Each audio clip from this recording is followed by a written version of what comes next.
Welcome back to another Saturday Night Tailgate. Tomorrow, the Bills have a matchup with the Washington football team, and we're here to talk about it. So bring the folding tables, Bills Mafia, because the party's just getting started.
Thank you for tuning in to another episode of the Saturday Night Tailgate on the Cold Front Report. We are live tonight with Bills beat reporter Muki Hawkins. How you doing, Mook? What's going on, Travis? Another Saturday night, baby. You already know what time it is. Washington football team is on the clock. Yeah, and I don't know how much longer they're going to stay the Washington football team, but we will try not to slip up as we go on tonight. Mook, I got a question for you. A lot has been made of Josh Allen's struggles this year. And before we get into the matchup, I'm curious, where do you stand on this divisive topic? You want to just get right into it, huh? You don't want to, I do. just dive right into it, huh? Okay. I don't know. I mean, everybody is waiting. Before the season started, everybody was talking about this big letdown with Josh. Like, oh, he's going to regress. He's okay. Here's my assessment of Josh Allen the first 2 weeks of the season. Now, mind you, when I sat back and I thought about it, I was like, something wasn't right in that Pittsburgh game. Obviously something wasn't right? So it's like, what could it possibly be? Like, I mean, you have majority of offense coming back. Like, what could it possibly be? Like, you look at the numbers, you're like, well, damn, the Bills should have, easily won that game versus Pittsburgh. But I mean, like, they had a bye feel. It had to feel like, they were coming off a bye. In all actuality, they were. You got 3 preseason games now. Then they give them a bye, and then you play a game. So I'm like, well, that's how a team normally would perform coming off a bye. You know what I mean? So the Bills came out flat. The Steelers made plays. They didn't make no mistakes. They made plays, and then next, it was a shift for momentum, and the Bills couldn't recover. They lose the game. Miami, I thought the first game with Josh, I think he did miss some misreads on there. I think he was kind of locked in on, Steph Diggs on a few routes, just trying to get things going and hook up with him early. And you had one play, you had Emmanuel Sanders running down the field wide open. I mean, like, Josh didn't even look his way. He was running wide open. The second time, when he did find him, he overthrew him. A similar play, the same way they flipped the field and they sent Singletary in motion play side. Isaiah McKenzie streaking down the sideline on the backside, wide open. Josh didn't even look that way. So I was like, okay, well, some misreads there. Miami game, he looked a little more sharper. He went through his progressions no matter where he was. He's a little bit more aware of where his targets were.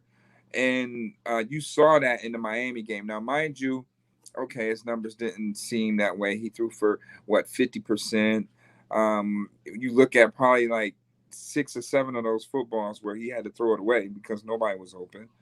And Miami's DBs last year, they didn't play like they were the best man corners in the NFL. Last year, for some strange reason, they could not keep up with our receivers man for man. This year, they played more like that. And, that's where I come to the conclusion, like, well, okay, these guys are getting paid as the highest paid man corners in the league for a reason. So this year, right now, Bills versus Dolphins won. The secondary played like that. But, Josh, the offense in a whole is regressing. Once your offensive line is playing the way it's played the past couple of weeks, then everybody's numbers is going to be on the decline. I mean, one good thing about that on the flip side is the run game is, flourishing a little bit. But, Josh Allen's play, I don't have an issue with Josh Allen's play right now. He's still more consistent. He's when in time of need, he's very still clutch. Like right now, the Bills are still 48% on third down. You know what I mean? That's a number I care about. I don't care about his overall completion percentage because he threw under 50% and they won the game. All right. Now, it's probably the first time ever that he's thrown for that and the Bills actually won. But, sometimes, we always say the numbers don't lie, but they don't tell the same truth, Travis. You know what I mean? Yeah. I mean, especially when you get that big contract, it automatically you're added that pressure, and you can tell he's putting a lot of pressure on himself. And I like the way you broke it down because at the end of the day, if you have Josh Allen completing 50% of his passes and you win 35-0, I mean, that's not the worst problem you could have.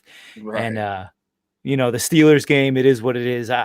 When you're under that much pressure, I don't see much going well. So I think in the words of Aaron Rodgers, Bills fans need to relax just a bit. Relax, right? Just relax a little bit. I know the expectations is high because of what happened last year. And they said, look, last year was last year. All right. So you can't look at, the Bills picking up where they left off from last year. You can't look at that. It's a totally different new team. And, it's a new season. So you can't look at what they've done last year.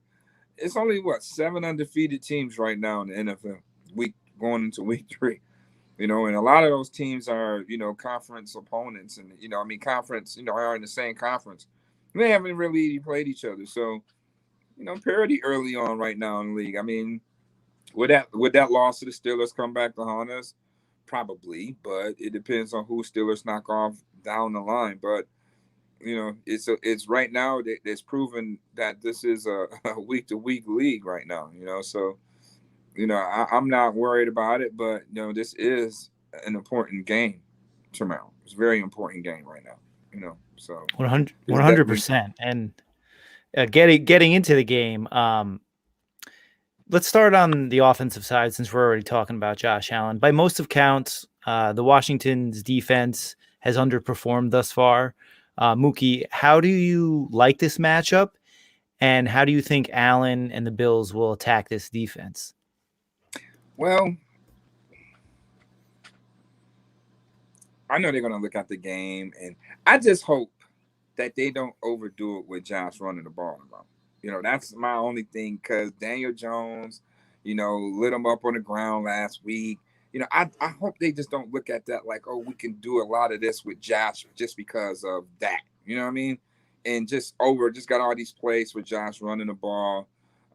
We need to get more, our run game is flourishing a little bit.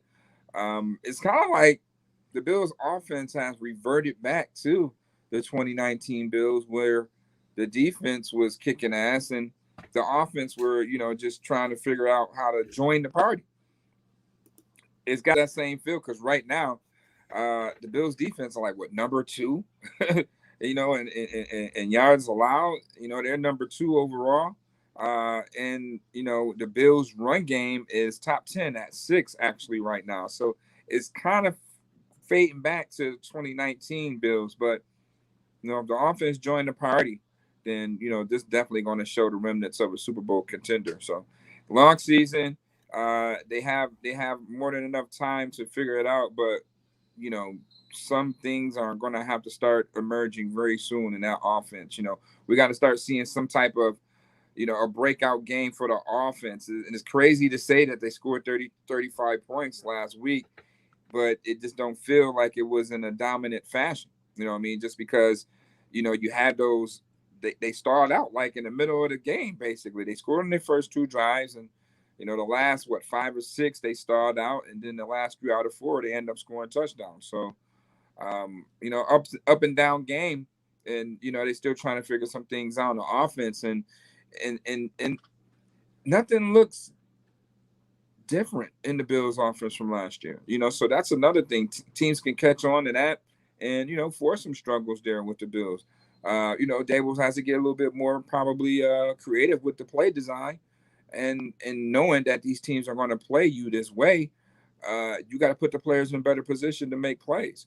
So, don't just look at it just because of Josh not underperforming. Everybody's underperforming as a whole because if teams basically got book on you and we're running the same thing that we thought that worked last year and it's not working, then, coaches got to put the players in another position to, make plays, you know what I mean? To, get an offensive chance to have some success somewhere. Can't just keep beating a dead horse, because we're forcing things now. So, even with Josh, I think, the contract and all that stuff, but maybe it's a overconfident thing. Sometimes you could be overconfident to the point where, okay, yeah, I'm Josh Allen now, boom, I can fit this thing in here, and it's not working, So, and I get up on Josh, I'll ask him that, what I mean? Is it more or less being overconfident now this year, coming off the season that you had and, understanding a few things that that with your arm talent, you can probably try to get away with. And, it's just being overconfident at that point in time. Sometimes that can be your only, your worst enemy as well. You know what I mean? So it's only week 2. We'll find out this week because the Washington football team's defensive front, which I say, hey, they got just about 4 Aaron Donalds on front all at once. That's for sure. So do they play the same style that Pittsburgh played, just relying on the 4 to get pressure and hold 7 back? Do the Bills have an answer for that? Because, these are the games that, when you make those mistakes, Travis, and they say, well, it's a few plays I wish I had back. But guess what? You're going to get that opportunity to have it back because, a team is going to play a similar style that Pittsburgh played where, in those games you wish that you had a few back. So you're going to get that opportunity probably tomorrow against Washington to have those same plays back because Washington more or less is probably going to rely on, their 4-man front to get that pressure, a la of Ron Rivera, who's pretty much Sean McDermott's mentor. So some similarities in the defensive scheme. And, I know Jack Del Rio is calling the offense over there, but, Ron Rivera still has his spin on it. So that could always play a factor. We might think it might be a high-scoring game, but it could be easily a defensive game, or the offense might let loose a little bit tomorrow. Yeah, and you brought up a good point regarding getting those those plays back. I didn't really like how much we went 5 wide, or just without a running back against the Steelers. And it was kind of to our detriment, where we weren't able to chip on a lot of these guys, and they kind of ate our lunch.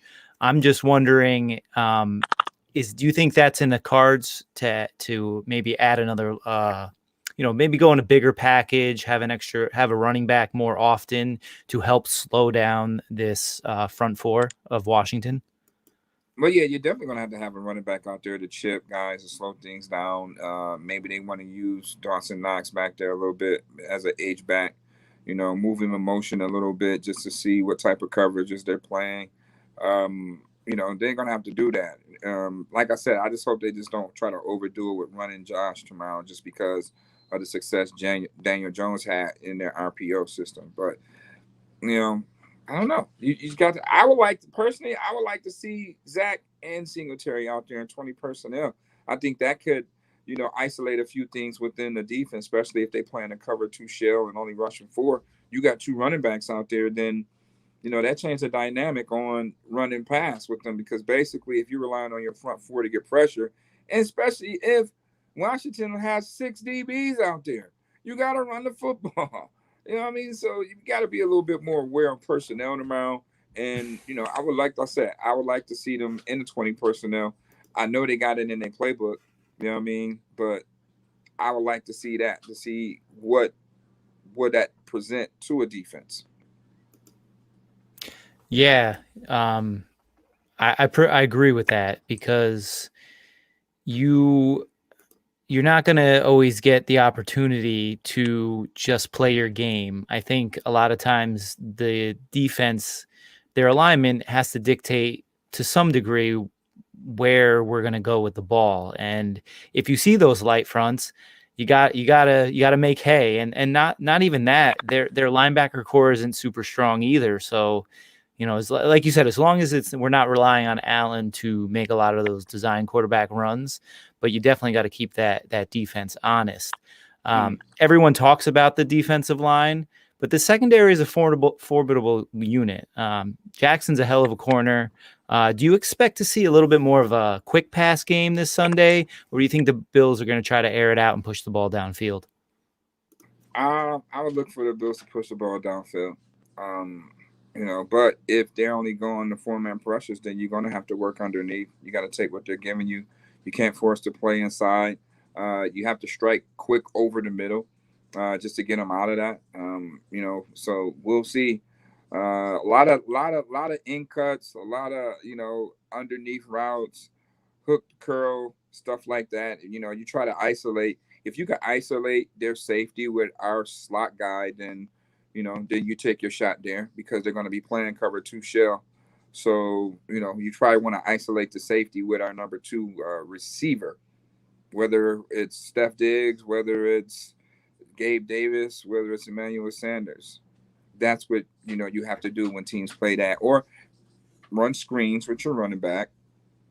I like the draws that they do with Allen up the middle, because, that's what it calls for.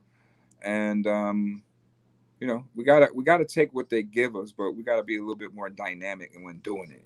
Make them ultimately play for, basically giving us this. You know what I mean? So we'll see. I was impressed last week when the Bills finally did a toss sweep to the running back and scored a touchdown. Maybe we can see a little bit of that, try to get the running backs to the outside and have those defensive ends chase, instead of basically, having free shots at a running back running inside zone. So, it's a lot to see tomorrow. Definitely. Yeah, those defensive ends get upfield quickly, and whether it was Daniel Jones or Eckler in the first game, there were yards to be had out there for sure. And it'll be interesting to see how Dable attacks it. I like how you brought up the screen passes, because that's something we haven't seen much this year.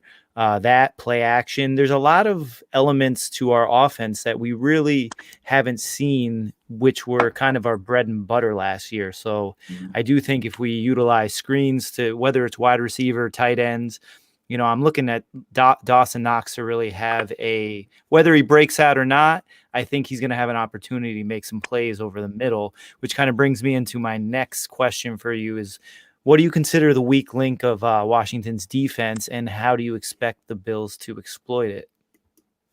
Well, they're dead last in pass. I think they ranked 25th, 26th, in pass defense. So Justin Herbert, he torched those guys week 1, and then obviously Daniel Jones had a solid performance as well. So yeah, they're giving up 407 yards a game. That's 25th. They're giving up 127 on the ground, 23rd, 290 in the air. So yeah, they're at the very bottom of the league. All right, so right now the Bills are kind of licking their chops like this Burger King. You can have it your way. You can have it your way tomorrow. It depends on how you scheme it out, how you plan it out, and go ahead and go to work once they go and execute. But I think the Bills got to have some good balance. You got to have some good balance. Don't try to force the action with that defensive front. All right, have some sort of game plan where you trapping, you're confusing the edge a little bit. You're trapping those guys. You're sweeping, making them chase. You're doing run action, to buy your quarterback some time, stuff like that. We got to do that type of stuff. We got the quarterback to do it. We definitely have to run the ball, given the fact that they give up over 120 yards on the ground. We have to, fight fire with fire. And, Deion Dawkins is going to have a good day tomorrow. He's going to have a good matchup, obviously, with Chase Young. But we all know that Chase Young has his edge rushing moves are kind of limited. When you look at him, when you break him down on film, he don't come with, a wide array of moves on the edge. You know what I mean? So, he's kind of limited. And a guy like Deion Dawkins is going to recognize that. And it's going to be very intriguing to see, that matchup in particular on especially on third down on passing situation, as well on the flip side with Montez Sweat and Daryl Wim. So, both amazingly, both lines are struggling. Defense and offensive lines are struggling. We're going to see who's going to snap out of it tomorrow. And they like to swap those guys too. Neither of them play, on left side, right side predominantly. So they're definitely going to have their hands full. And John Allen and Payne are no slouches either. And it's going to be interesting to see what the interior is able to do. I thought John Feliciano had a little bit of a bounce back game. I think we utilize, he's obviously better as a run blocker.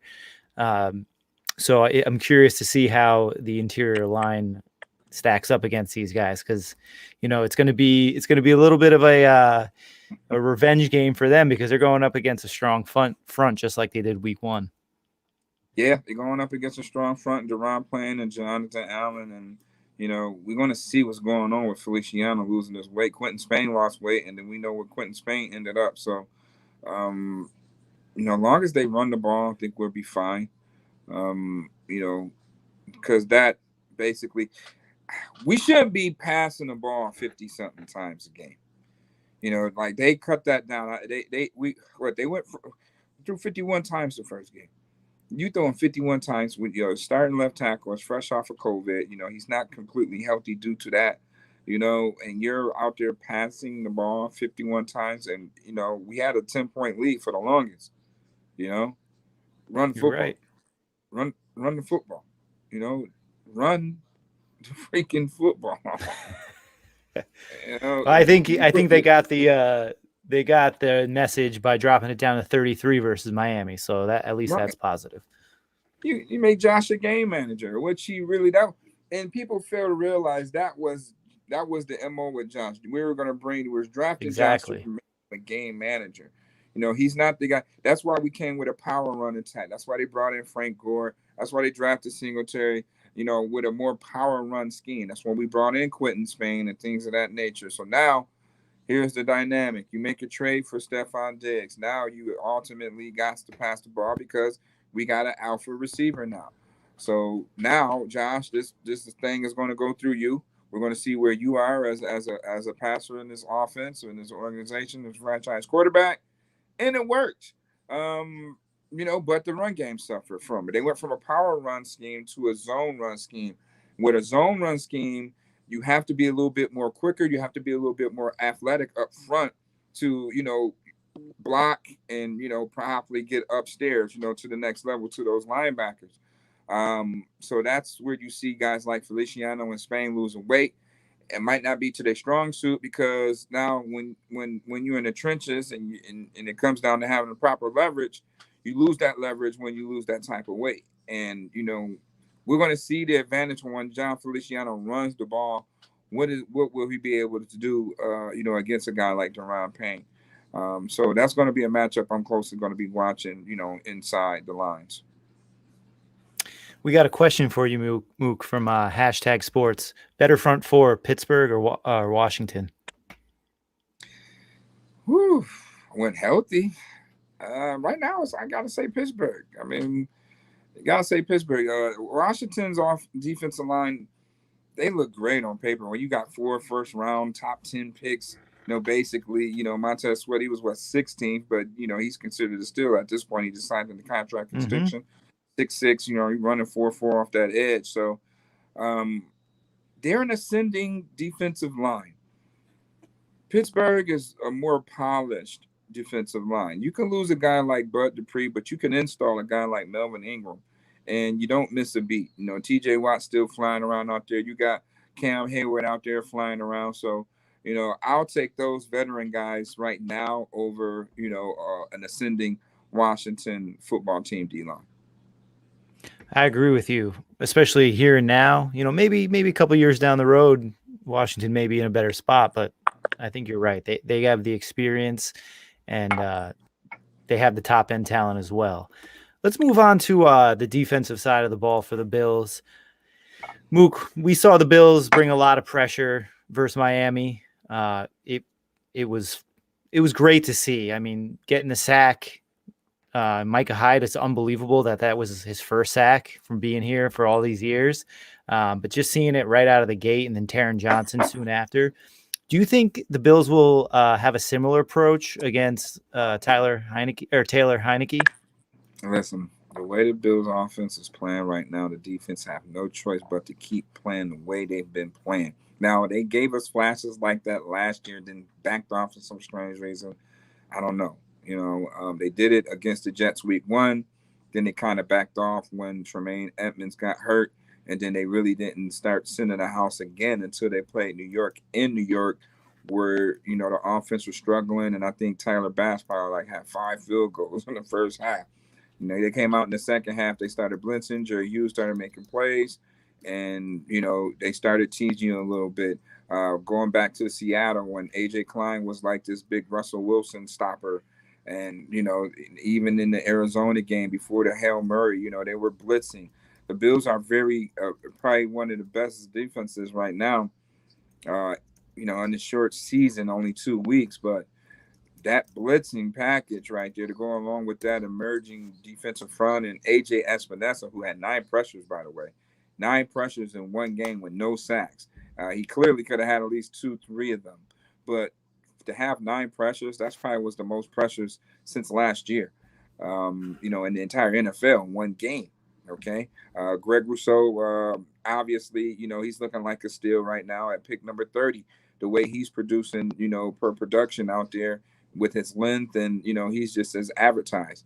It's making everybody better. Ed Oliver, he's having a solid year right now. And, Star Lotulelei, I seen him out there demanding a triple team in Miami. So, things are pretty much back to normal. You add Matt Milano in there, slicing and dicing between that A and B gap, keeping things aggressive. And when you got Taron Johnson coming off the edge, if they play aggressive, then, it's going to make it easier for the back end and start getting interceptions. So they got no choice but to keep doing that. It'd be blasphemy if they all of a sudden just go back to, going back to relying on your front four, even though I'm quite sure the Bills are going to resort to that at some point. But they got to keep that thing going. They got to stay aggressive until this offense really starts, getting in sync. The defense got to, keep the party started, keep it going.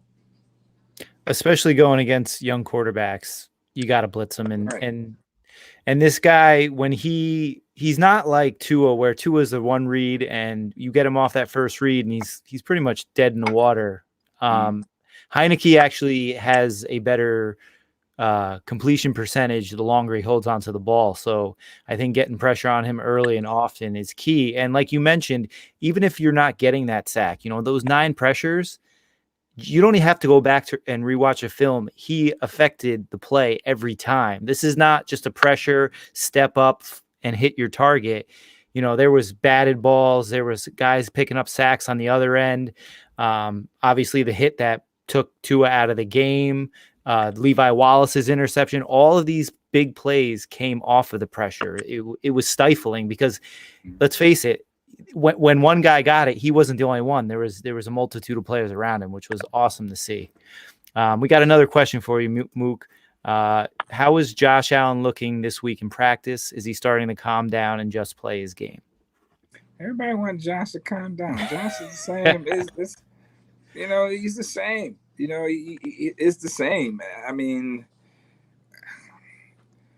calm down. He didn't do nothing. Well, I can't say he didn't do. He didn't really do nothing sporadic in the Miami game. It was just some questionable throws. Like it was one point where he just threw the ball right at Xavier Howard's back. You know what I mean? So I was wondering, I'm like, okay, that wasn't a good throw. Receiver didn't have a chance on that play. I'll tell you that.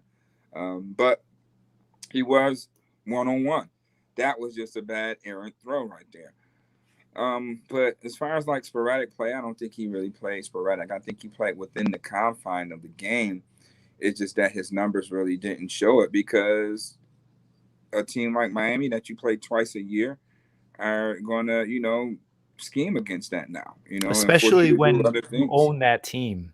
Right. Right. They were licking their chops. They circled this game on their calendar, all the way back when the schedule came out. Exactly. The Bills, Josh Allen torched them in the first half last year and pretty much knocked them out of the playoffs. So they remember that, and the teams are going to get better, especially when you don't alter or change things. It's going to be easy for a team to defend if you're not changing or evolving. So I want to see what the Bills are going to do different. How are you going to attack a Washington, football team? Like, what are your plans of setting them up? What do you have in store that we didn't see yet on the field as a play? I haven't seen Isaiah McKenzie on any jet sweeps. We finally got the first toss sweep. I hope we see that again tomorrow. It's going to be pretty interesting to see offensively what the Bills do. The Giants were able to find some success. The Chargers were able to find success. We should be able to find a lot of success with the weapons that we have, especially coming off of 35, the Krispy Kreme victory. Yeah, great point. Let's get back to the defense. 2019, first time we saw Terry McLaurin, specifically versus Tre'Davious White. There was 4 targets, 3 receptions, 27 yards. Now, we're talking years ago, but how do you see this matchup going this time around? And is there a chance we're going to see Trey follow Terry?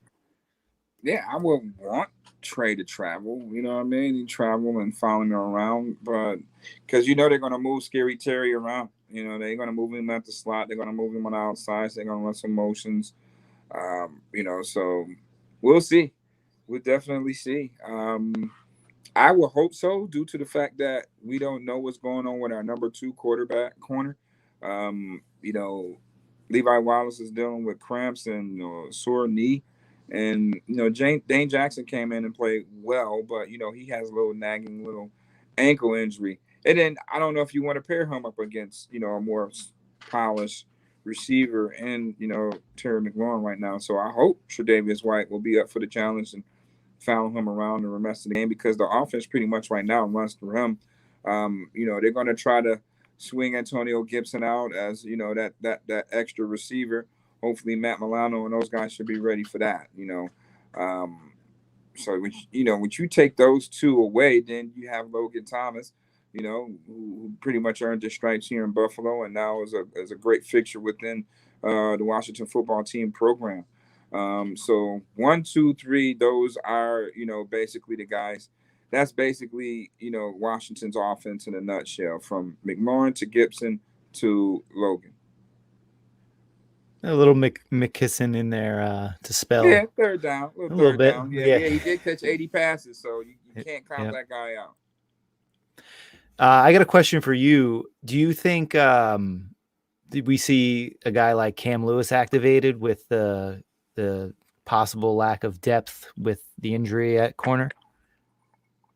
Yeah, yeah, you definitely possible to see Cam Lewis suit up. I mean, here's a guy, he's been in the system, and Bills do a good job of developing players. Local product from out of UB, and he played on the inside and he played at slot as well. So don't forget, is there you still have Saran Neal, who can do both as well, and he's a much more bigger physical corner. So so we'll just have to wait and see how it plays off, and then we'll know the severity of Wallace's injury, around 11 o'clock tomorrow morning. Let's hope he is good to go, because I believe Levi is having a very good season. I think pretty much all of our defensive backs are, but that's no surprise.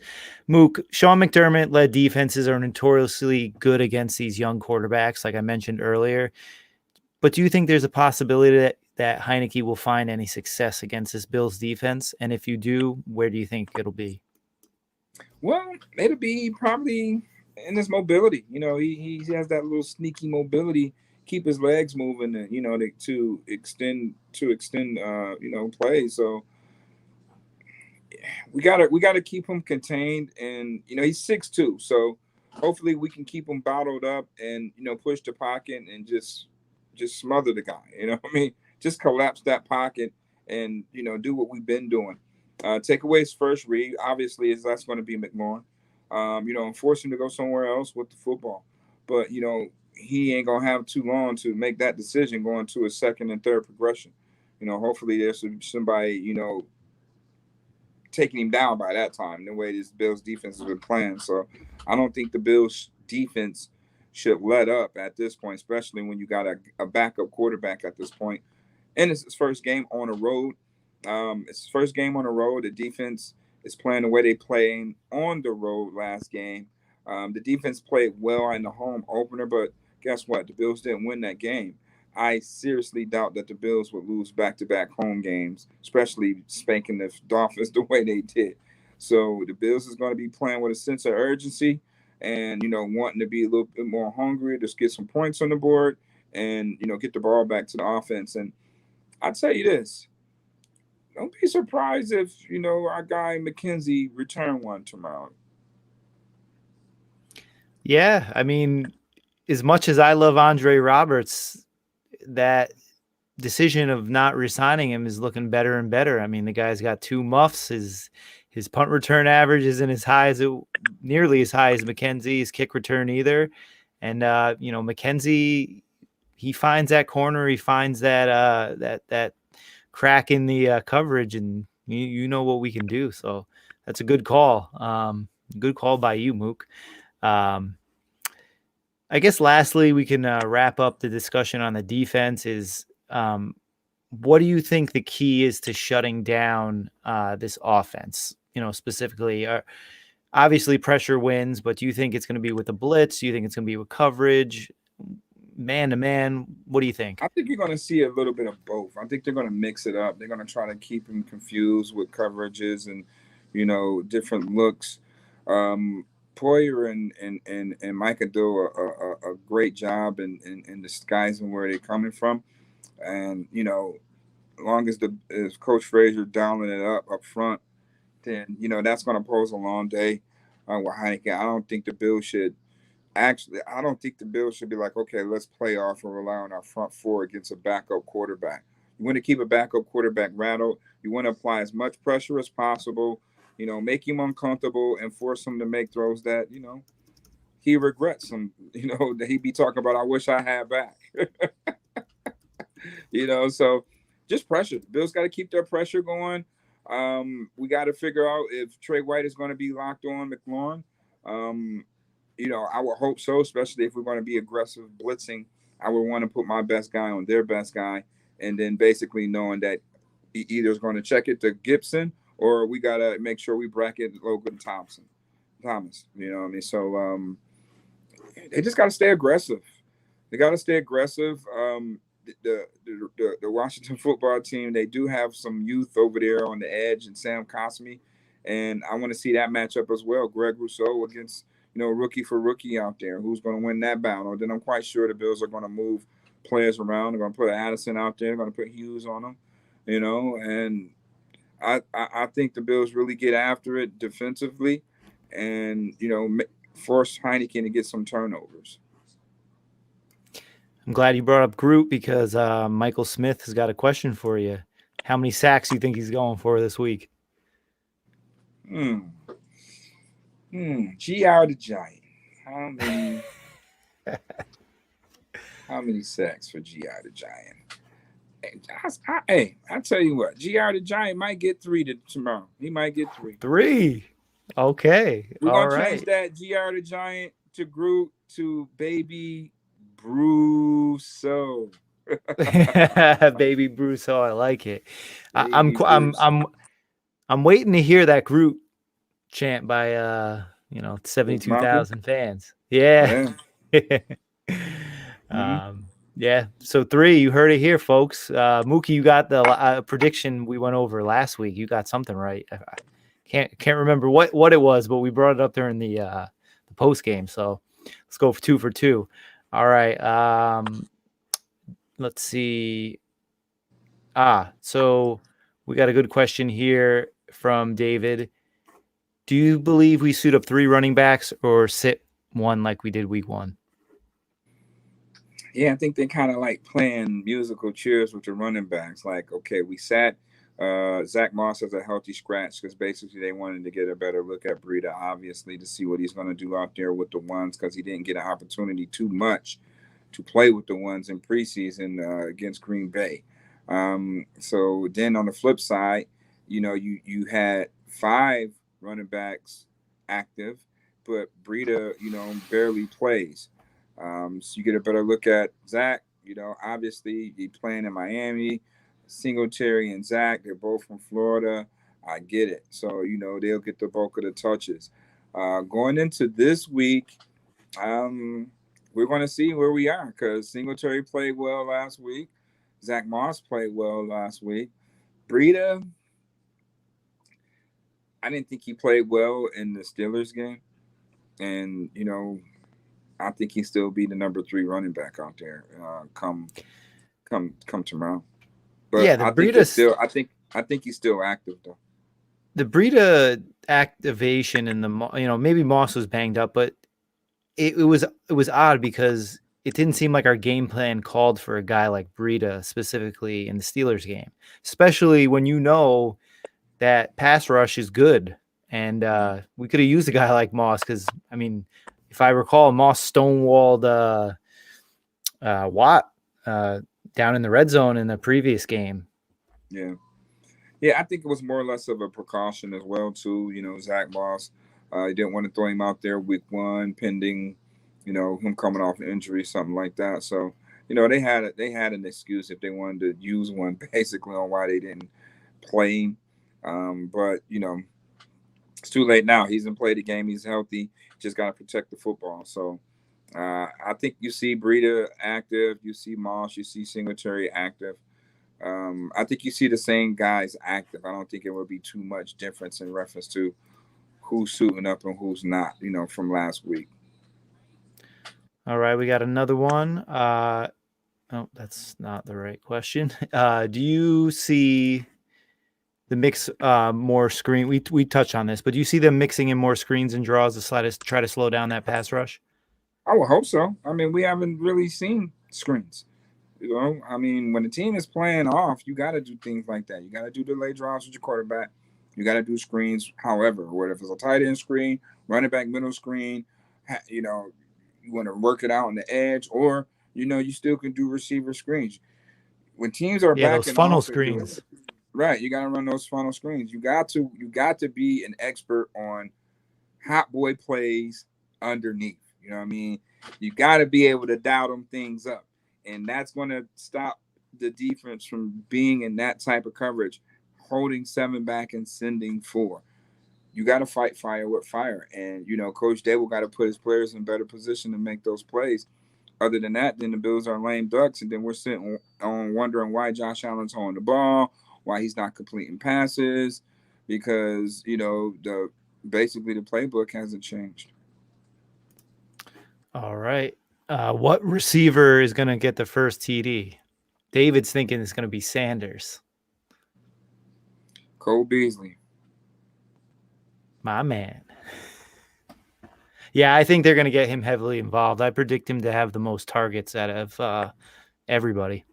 Why do you think the Bills is completing 48% of their passes on third down? You know how many times they go to Cole Beasley on third down? 3rd and Cole.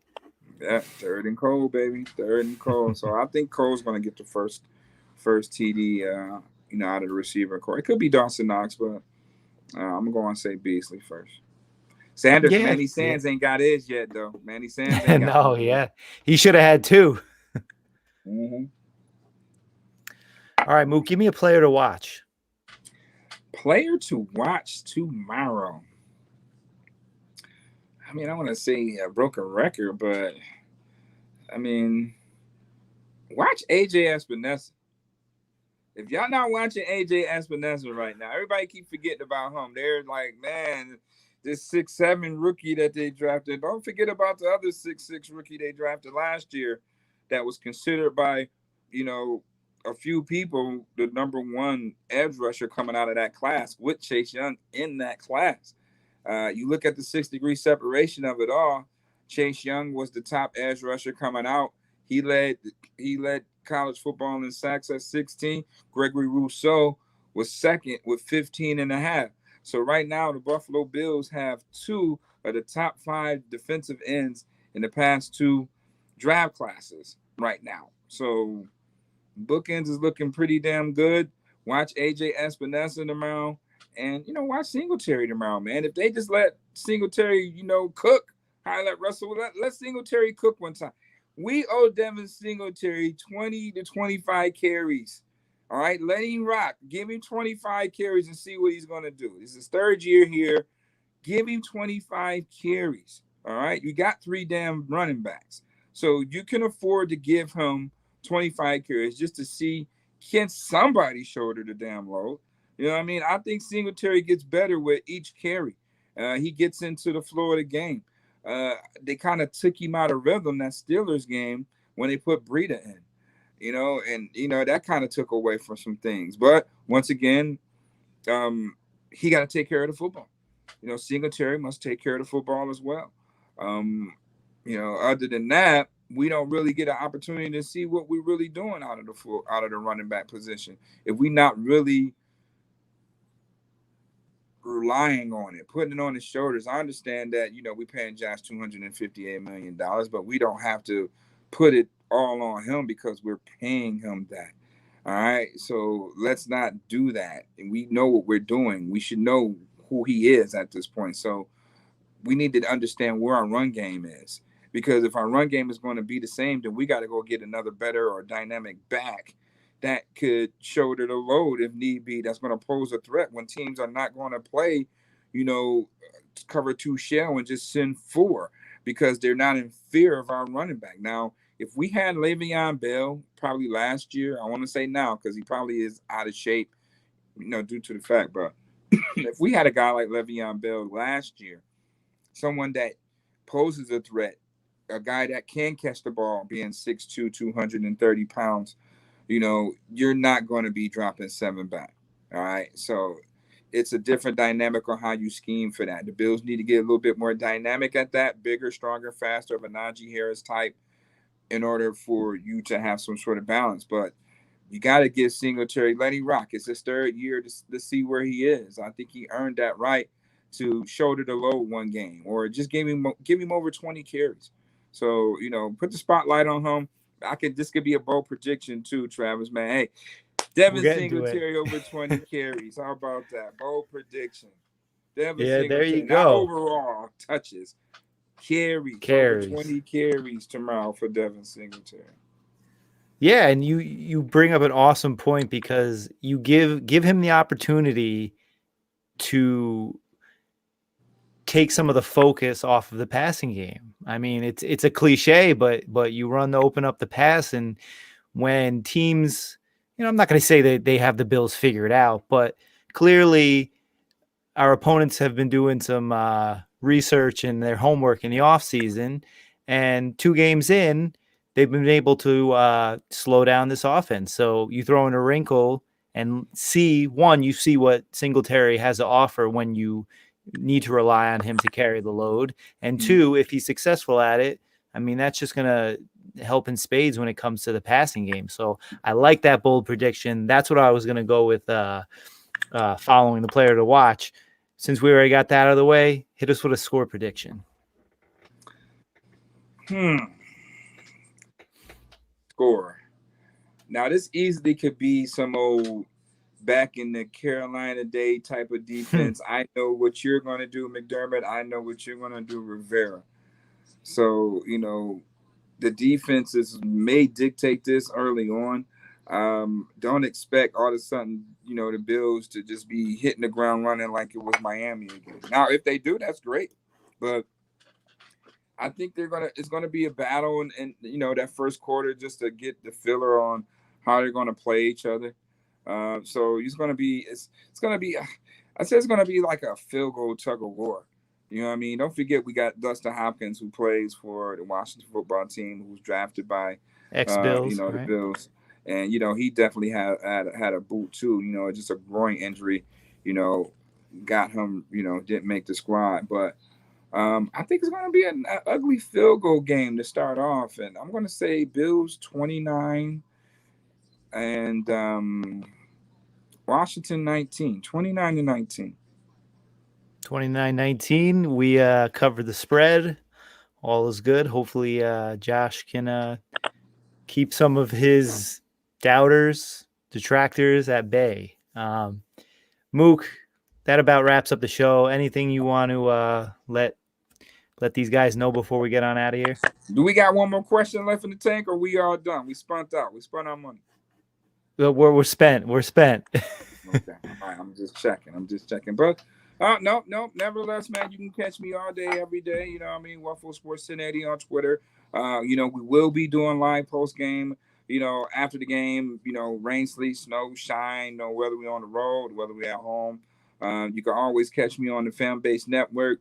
We're going to be doing shows every day. Basically, it's some of your good stuff. We got our guy, Jeremy shows on Tuesday, and we got a nice little lineup. We got to get this thing going on Saturday night, but that's all I got to say tonight, Travis. Thank you, and I stand corrected. In the 11th hour, we actually do have one very important question. What's your go-to tailgate food, Mook? Let the people know. My go-to, I'm a pizza guy. Fresh or leftover? Don't matter. It don't matter. It's all good. It's all good. You know what I mean? Fresh or the next day or whatever. It's all good. You know what I mean? As long as the beer's cold. That's what's important, right? Yes, sir. All righty, folks. That about wraps us up for another episode of the Saturday Night Tailgate. Follow Muki, like he said. Check him over there, over on Twitter, the fan base, all that. I'm filling in for my man Clayton tonight. You can find me on Twitter, and on Fridays I do the Friday Night Forecast, and sometimes I show up on Jeremy's show. So, we're always pumping out content here on the Cold Front Report. But until next time, go Bills.